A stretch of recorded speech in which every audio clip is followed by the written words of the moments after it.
iOS 7 is just around the corner, and while you're waiting for it, iOS 6 is pretty much stuck in your device. So we're going to do a few improvements to it by installing a few jailbreak apps that is going to make your iPad better and much more useful. This is Mod Gao Gao episode 3 by klgadgetguy.com. I'm Warren, let's get to it. The first trick that we are going to take a look is Auxo. So Auxo was previously available on iPhone. It is a multitasking tray that enhances the usability of it. Right, so as you can see, there are actually screenshots of the apps that you recently opened, which unlike the original multitasking tray, you are only able to see the icons over here. So to close an app, there's no need to hold on to the app. Just swipe down on an app and the app will close. So if you have too many apps open and you want to close all of them, well, you don't need to press and press. You just need to hold on to an app and there will be a question asked, do you want to remove all apps from the multitasking tray? And when you press yes, all the apps go boom.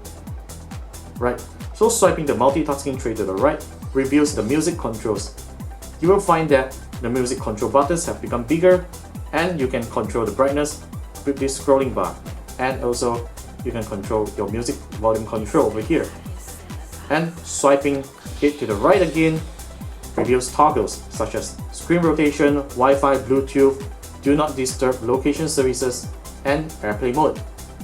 The second trick is Swipe Safari. So imagine we always like to browse web pages on our iPad, and on a Mac you can actually use the magic mouse gestures to navigate around the page. So what about the iPad? So besides using the usual kinetic scrolling, you can do some stuff. Let me show you. So let's say I want to scroll to the most bottom of the page. I use 2 fingers, just swipe and it goes to the bottom. If I want to go to the top of the page immediately, I'm going to use 2 fingers to swipe down. And it goes on top. So let's go into the page. Right, this is my latest editorial and I hope you like it. So let's say I finished reading this editorial and I want to go back. Well, usually we have to press the button over here, but now you just need to swipe to the right and it goes back. Okay, so if you want to go for it, just swipe to the left and it will go forward. You need a little bit of effort here, but it's workable. So let's say you want to move on tabs, just use 3 fingers to swipe to the left and it goes to the next tab. And if you want to go to the previous tab, just use 3 fingers to swipe back and it goes back to the previous tab. Useful, huh? Afraid of someone simply accessing your apps and even see some confidential stuffs? No worries. App Locker is here to help you, which is our number 3 tweak.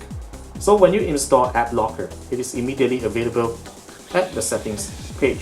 So you must enable App Locker in order to get it to work, and you need to set your password in the general settings here. So as you can see, the password is invisible, so nobody will know what password is set even if they get to this page.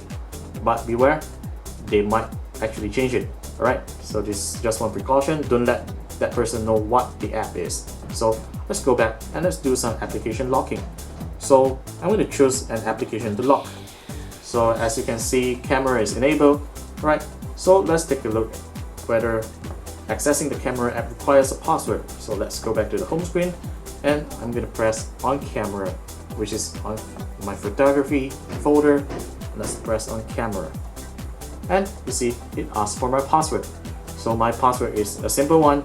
Right, it's A, B, C, D, E, F, and when I press launch, it launches the app.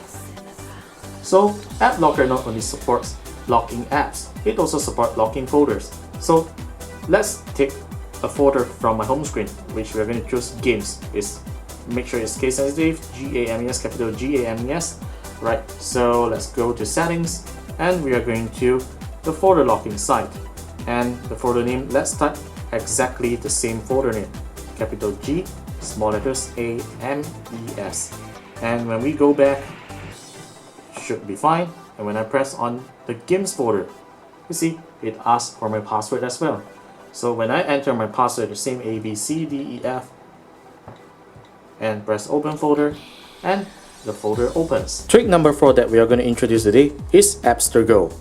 So imagine leaving your iPad on the table and you are not free to take a look at the notifications and your lock screen gets loaded with a lot of notifications.